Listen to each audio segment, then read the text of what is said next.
Bonjour, bienvenue dans Lex Inside. Au programme de cette émission, un salarié protégé harceleur réintégré dans les effectifs de son entreprise. C'est une décision du TA de Paris, on en parle dans quelques instants. On parlera également des tendances en matière de financement de projets en Afrique. Et enfin, on verra comment réussir une levée de fonds dans cette période de crise. Et pour commencer, j'ai le plaisir d'accueillir Angélique Erignoux, associée au sein du cabinet Edgar Avocat, pour parler donc d'une décision assez surprenante qui a conduit à la réintégration d'un salarié protégé harceleur dans les effectifs de son entreprise. Angélique, bonjour. Bonjour. Donc effectivement, dans cette affaire Europe 1, il est question d'un salarié protégé qui a été réintégré alors qu'il a commis des fautes très graves et qualifié comme tel par le juge pénal puisqu'il est question de harcèlement sexuel et de harcèlement moral. Donc cette situation en réalité illustre l'application d'une règle de droit tout à fait inadaptée. En quoi c'est inadapté? Alors, en quoi c'est inadapté? Donc, je vais vous expliquer. Juste pour reprendre, le licenciement des salariés protégés, ça se déroule en 2 étapes et ça nécessite au préalable une décision d'autorisation de licenciement. Lorsque le salarié souhaite la contester, eh bien, il s'adresse au tribunal administratif, qui est une juridiction de droit public. Et cette juridiction de droit public, elle applique le droit public dans l'examen de la décision. Et donc, elle va regarder 2 choses. Elle va regarder si la décision est bien fondée, c'est-à-dire si l'administration a eu raison d'autoriser le licenciement.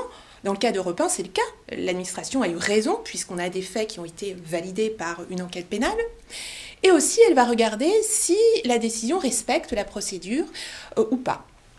Et en l'occurrence ici, en droit public général, lorsqu'il y a un problème sur la procédure, ça va conduire à l'annulation de la décision.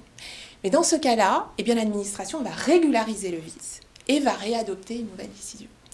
Le problème qu'on a avec l'application du droit public qui conduit à l'annulation d'une décision sur un vice de procédure, c'est qu'il a des répercussions extrêmement graves, extrêmement importantes lorsqu'il s'agit d'un salarié protégé. Et c'est la raison pour laquelle moi j'appelle de mes vœux une évolution juridique, une évolution jurisprudentielle pour éviter qu'on réintègre un salarié qui a commis des fautes graves dans une entreprise simplement parce que la procédure a fait l'objet d'un vice.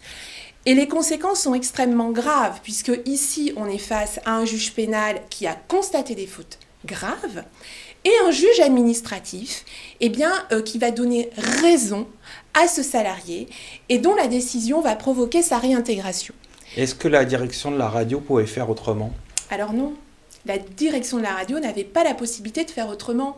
Et effectivement, dans le cas d'Europe 1, et l'affaire a été médiatisée, et c'est vrai que moi, ce que j'en ai vu, c'est qu'il y a eu beaucoup de critiques, notamment à l'encontre d'Europe 1. Pourquoi est-ce qu'on réintègre? Pourquoi est-ce que la direction réintègre? Mais en réalité, Europe 1, ce qu'elle a fait, elle n'a fait qu'appliquer le droit. Puisque aujourd'hui, le droit public, l'application du droit public va conduire nécessairement à la réintégration de ce salarié. Alors moi, je suis avocate, j'accompagne beaucoup les employeurs sur ce type de questions, mais quand on a un avocat employeur, on est avant tout là aussi pour protéger le collectif de travail et pour protéger les salariés. Et la gestion d'une réintégration à ce niveau-là est quelque chose d'extrêmement délicat et de complexe. Alors comment éviter qu'une telle situation se reproduise? Alors, bien se faire accompagner par des professionnels expérimentés, parce que nous sommes sur des procédures de licenciement très délicates, donc bien se faire accompagner. Également, ce qu'il faut faire, à mon sens, c'est faire avancer le droit et demander à nos juges d'adapter la règle, comme ils le font très bien pour d'autres sujets, et aussi, à mon sens, continuer à parler de ces sujets-là pour faire avancer les choses. Vous pensez pouvoir obtenir des décisions qui feront jurisprudence? Alors, je l'espère. Moi, ma formation de droit public me permet très utilement d'intervenir aux côtés de mes confrères en droit social sur ces sujets-là, pour justement démontrer où est le problème et où il y a une marge de progression, puisqu'on arrive pour ne plus jamais arriver à des situations comme celle qu'a vécue malheureusement Europe 1 et je dirais même ses salariés. Angélique, merci pour votre éclairage.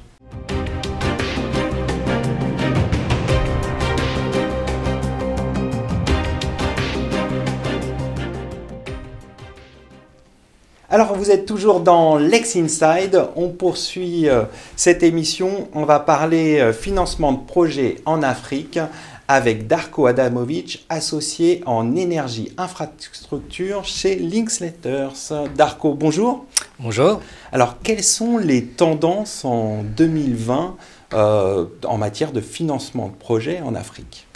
Bonjour, merci beaucoup de me recevoir. Alors, on aurait pu penser que l'année 2020 serait une année blanche compte tenu du Covid, qui n'a pas forcément épargné effectivement le continent africain. Ça a été le contraire. Les projets ont avancé et ont effectivement été réalisés. On remarque que l'année dernière a été la meilleure année en termes d'investissement sur le continent africain. 28 projets ont été réalisés pour un montant total d'à peu près 30 milliards de dollars. Et c'est voué à se poursuivre compte tenu des besoins du continent. Alors, quels sont les plus gros investisseurs en la matière ? Alors, les plus gros investisseurs, si on regarde les 10 dernières années, sont cocorico les investisseurs français. La France dépasse en taille de projet, enfin en nombre de projets et en tickets d'investissement de loin le Japon, les États-Unis et l'Inde sur le continent africain, ce qui fait effectivement des intervenants français, des intervenants crédibles et très présents sur le continent africain. C'est à ce stade principalement des industriels. Les secteurs, on y viendra certainement après, restent quand même ceux des énergies fossiles et des énergies renouvelables. Donc c'est bien des industriels qui sont dans ces domaines qui interviennent principalement sur le continent africain. Cela étant, on voit également des fonds d'infrastructure, comme par exemple le fonds Meridiam, qui a vocation à augmenter ses investissements sur le continent africain, ce qui fait qu'effectivement on a une diversité aujourd'hui d'intervenants sur le continent africain depuis la France. Alors, quels ont été les secteurs les plus dynamiques ? Alors, sans surprise, les secteurs les plus dynamiques, comme depuis 10 ans déjà, sont effectivement les énergies fossiles, l'oil and gas, les énergies conventionnelles, mais également renouvelables. Je dirais que les infrastructures et le mining viennent un peu après. Et n'ont pas forcément la part de lion des différents investissements. Le renouvelable a progressivement augmenté parce que les besoins en énergie sont criants sur évidemment le continent africain, et c'est finalement une énergie qui est assez facile à mettre en place, beaucoup plus rapide à mettre en place que des projets type gaz naturel liquéfié, etc., qui prennent évidemment du temps et beaucoup de décisions politiques. Et puis c'est des projets qui peuvent se faire de manière locale dans un pays sans forcément devoir franchir les différentes frontières. Voilà. Alors, quelles sont les perspectives à venir pour l'année 2021 ? Alors, je pense que les perspectives à venir pour l'année 2021 vont être les mêmes que celles en 2020, en ce sens qu'on va continuer sur le trend. Le montant des investissements devrait rester similaire à celui de 2020 et le nombre de projets également. Ce qu'il faut comprendre, c'est que le Covid peut ralentir en pratique les projets, mais ce n'est pas un problème de liquidité. Or, on sait que les acteurs qui interviennent sur le continent africain disposent de poches pleines, si je peux m'exprimer ainsi. Et donc, on sait aujourd'hui que, compte tenu de la démographie du continent africain, de la croissance de cette démographie et des besoins dans les différents secteurs pour notamment booster la création d'usines, le manufacturing, etc., on a besoin d'énergie et d'infrastructures. Et donc, par définition, 2021, mais comme pour la suite, sera effectivement consacré à des investissements dans ces secteurs. Nous, on a d'ores et déjà un certain nombre de projets dans le secteur des infrastructures, que ce soit les ports, que ce soit les ponts, que ce soit les autoroutes, mais également dans le secteur des énergies renouvelables dans plusieurs pays, pas simplement d'ailleurs de l'Afrique francophone, mais également de l'Afrique anglophone. On a surtout des interactions avec des clients qui souhaiteraient également s'implanter sur le continent africain. Et des clients français pour beaucoup, qui sont des fonds et qui souhaiteraient suivre un peu l'exemple de Meridiam et aller effectivement sur le continent africain pour réaliser des investissements dans le domaine des énergies et des infrastructures. Donc on va suivre ça avec attention. Merci Darko Adamovic d'être passé sur le plateau de Lex Inside. Merci à vous pour l'invitation. Merci beaucoup.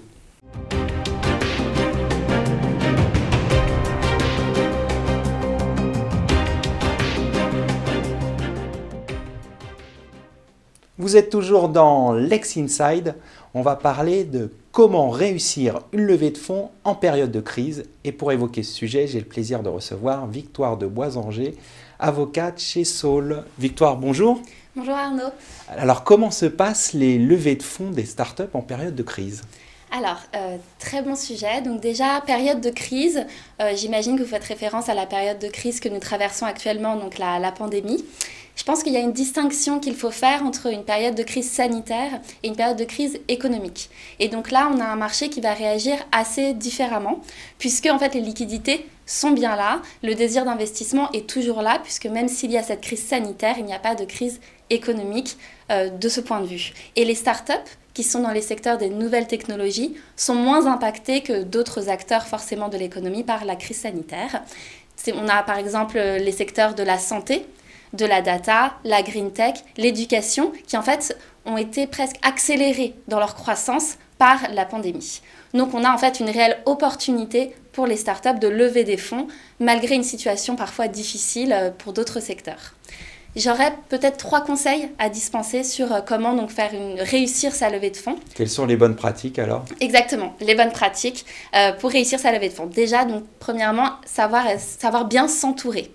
Il est important, puisque souvent la prise de décision doit être rapide, les enjeux financiers nécessairement pour les startups sont importants, donc il faut savoir s'entourer de conseils de confiance. Ici, le rôle de l'avocat est clé, puisqu'il accompagne la start-up de la négociation de la term sheet jusqu'aux réalisations des formalités. Il est présent à toutes les étapes. Il doit savoir mettre la cadence et appréhender la mesure du deal. C'est-à-dire que parfois, en fait, on se retrouve dans une situation où il faut négocier de façon très précise la term sheet pour qu'ensuite ça se déroule de façon très simple et rapide par la suite. Ou alors parfois, justement, il faut savoir dire à notre client qu'il faut loquer très vite une marque d'intérêt par un investisseur et puis laisser un peu les négociations se faire par la suite. Donc là, c'est vraiment là que notre plus-value est réellement importante. On est aussi là pour passer un peu le flambeau avec les différents protagonistes, notamment les banques, le formaliste, les différents services juridiques des investisseurs qui interviennent. Et d'ailleurs, à ce titre, par rapport aux banques, c'est important de savoir que pour une levée de fonds, on peut investir directement via le compte courant de la société et non pas via un compte dédié d'augmentation de capital. Et ça permet vraiment d'accélérer la procédure quand les startups sont très pressées. Donc il faut savoir convaincre souvent les banques qui sont un peu réfractaires à ça. Le deuxième conseil que je pourrais donner, c'est de savoir être exigeant, savoir s'offrir le luxe de la bonne opportunité. Concrètement, ça veut dire quoi ? Concrètement, ça veut dire qu'avec la situation sanitaire, il y a un contexte assez anxiogène. Donc en fait, les startups peuvent avoir un peu la peur de laisser passer la bonne offre et finalement de s'offrir au premier offrant. Je pense justement que c'est une situation où il faut savoir bien valoriser son entreprise, réussir à mener une négociation qui est équilibrée et justement pas à se laisser tomber dans un bras de fer. Et là aussi, le rôle de l'avocat est crucial, puisque en fonction de la maturité de la société et du profil des investisseurs, on ne va pas négocier de la même façon. Par exemple, les clauses d'impact, les obligations de reporting vont être plus ou moins importantes, les restrictions au transfert des titres vont être plus ou moins modérées. Et donc ça, c'est vraiment important de pouvoir calibrer la documentation juridique avec le degré de maturation de la start-up. Et troisième bonne pratique ? Troisième bonne pratique, c'est la rapidité et l'agilité. Puisque justement, le contexte peut parfois faire peser un peu des craintes. Donc là, il faut savoir être rapide. Être rapide, ça veut dire parfois on a un premier investissement qui va être sur une levée de fonds classique.